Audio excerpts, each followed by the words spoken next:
Bom, vamos dar continuidade hoje aos temas que nós estamos tratando sobre esse livro, Como Defender a Fé Sem Levantar a Voz. Hoje nós vamos falar do capítulo 3, Igualdade e Liberdade Religiosa.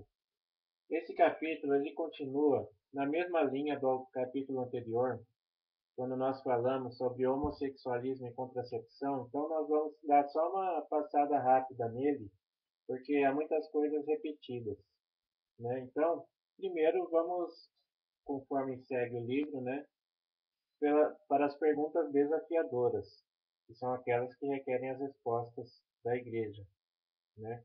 Então, a primeira: por que deveríamos permitir que a igreja pratique a discriminação dos gays e a lei, ou se a lei os o proíbe? Se as agências de adoção católicas não querem obedecer à lei, por que deveriam continuar a receber verbas públicas? E por que deveríamos permitir que a Igreja imponha a sua visão estreita da família por meio de serviços públicos custeados pelo contribuinte? Certo? Então, esses são os questionamentos. Então, em primeiro lugar, isso implica a questão da igualdade, né? Igualdade, na verdade, não é o mesmo que equivalência. Nós temos que tratar igualmente aos iguais e desigualmente aos desiguais. Isso já dizia Aristóteles e dizem até os juristas modernos, né? Inclusive o nosso grande Rui Barbosa, né, que dizia mais ou menos assim: tratar igualmente aos desiguais é uma desigualdade flagrante, né? Então, igualdade não é equivalência. Discriminação não deve haver se ela for injusta. Existem discriminações que são racionais e, portanto, justas, ou seja, elas devem ser feitas, né? Existem leis que afetam diretamente a liberdade religiosa da igreja, no caso da igreja em particular, mas podemos aplicar isso a qualquer religião, né? E que querem impor que os católicos ajam em desacordo com a sua consciência. Existem leis nesse sentido. Mais recentemente no Brasil, o PT está tentando passar um decreto, né? Não é bem lei, é um decreto, impondo que todos os hospitais, frisando, todos os hospitais, inclusive os católicos, façam aborto, né? Então, é uma imposição que o Estado brasileiro está querendo fazer, no caso, a confecção do aborto. Isso porque o PT prometeu que não ia aprovar o aborto no Brasil, mas vamos lá para o tema do livro, né? Há um confronto entre igualdade e liberdade religiosa. Então, nenhuma das duas deve prevalecer, nem a liberdade religiosa e nem a igualdade das pessoas. E não compete ao Estado impor um pensamento ideológico próprio, né? Principalmente uma ideologia relativista, que é o que o Papa Bento XVI falava a respeito da ditadura do relativismo. Certo? Então, em linhas gerais, é isso que o livro argumenta. Claro, recomendo que leiam o livro, que aqui está muito melhor esmiuçado. Então, para finalizar, intenção positiva, certo? Toda crítica tem um fundo positivo, né? Então vamos lá. A intenção positiva de semelhante argumentação tem a sua base na crença de que, numa sociedade moderna pluralista, todos devemos ser iguais perante a lei e ter direitos iguais, sejam quais forem a nossa raça, religião, sexo, orientação sexual ou deficiências físicas. A nossa legislação foi desenvolvida para assegurar precisamente a não discriminação. Desculpa, não discriminação. Parece-nos, portanto, perfeitamente correto e justo que um cadeirante deva ter acesso a estabelecimentos públicos com a mesma facilidade que tem uma pessoa sem deficiência alguma, ou que uma mulher não possa ser demitida simplesmente por ter engravidado, ou ainda que um candidato branco não deva ser preferido a um candidato negro apenas por razões raciais.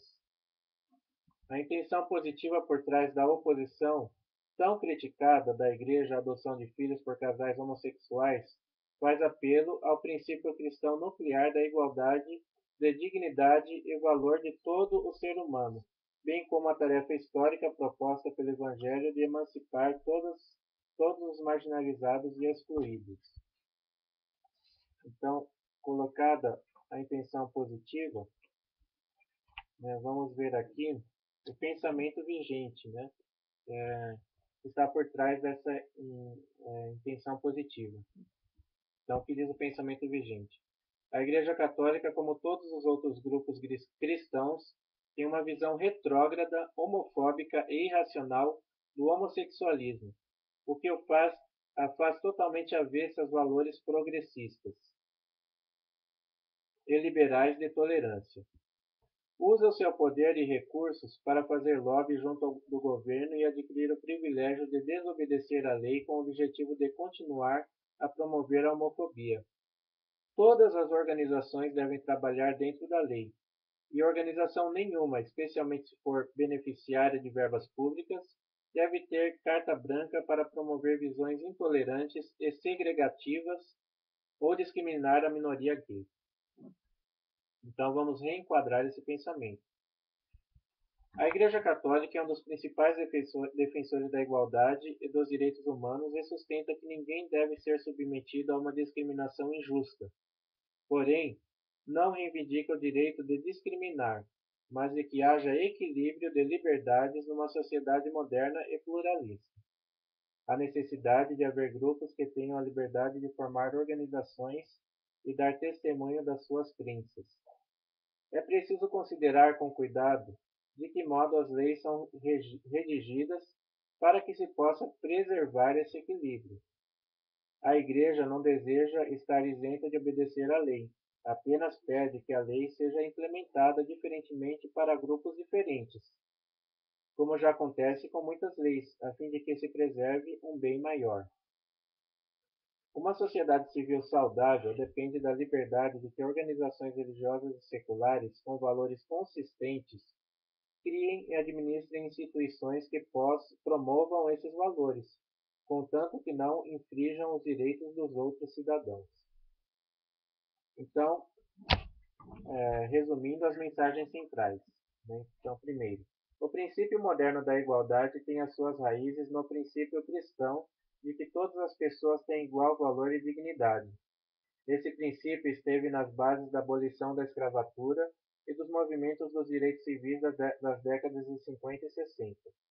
A Igreja Católica é um dos principais promotores da igualdade e dos direitos do cidadão, particularmente dos idosos, dos embriões, dos imigrantes, das mulheres e dos homossexuais. Não se opõe à igualdade, mas sente-se na obrigação de opor-se à maneira como, às vezes, a lei antidiscriminatórias são postas em prática nos tempos modernos, com detrimento de outras liberdades e direitos. 2. Proteger as minorias de discriminações injustas é uma das principais tarefas do Estado moderno.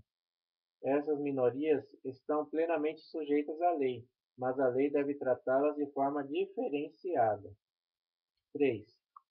Quando pede que lhe sejam concedidas isenções, a Igreja não pretende que se adapte a lei às suas crenças, nem deseja impor as suas opiniões, mas invoca um princípio já solidamente estabelecido nas democracias modernas: a necessidade de proteger por meio da lei a liberdade de associação e de manifestação da fé, que é um princípio-chave da Constituição americana. Ele coloca aqui americana porque é um livro escrito por um americano, né? Mas eu digo também a Constituição brasileira. O corolário de uma sociedade civil vigorosa é a liberdade religiosa. E, por último, a Igreja defende o casamento como uma instituição que merece proteção especial do Estado por força da sua natureza única, de propiciadora da criação de filhos e beneficiadora da sociedade em geral. Portanto, vetar o matrimônio àqueles que não cumprem com os seus requisitos essenciais não é uma discriminação, mas uma tentativa de preservar essa mesma natureza única, que é a natureza do casamento. Bom, então é isso.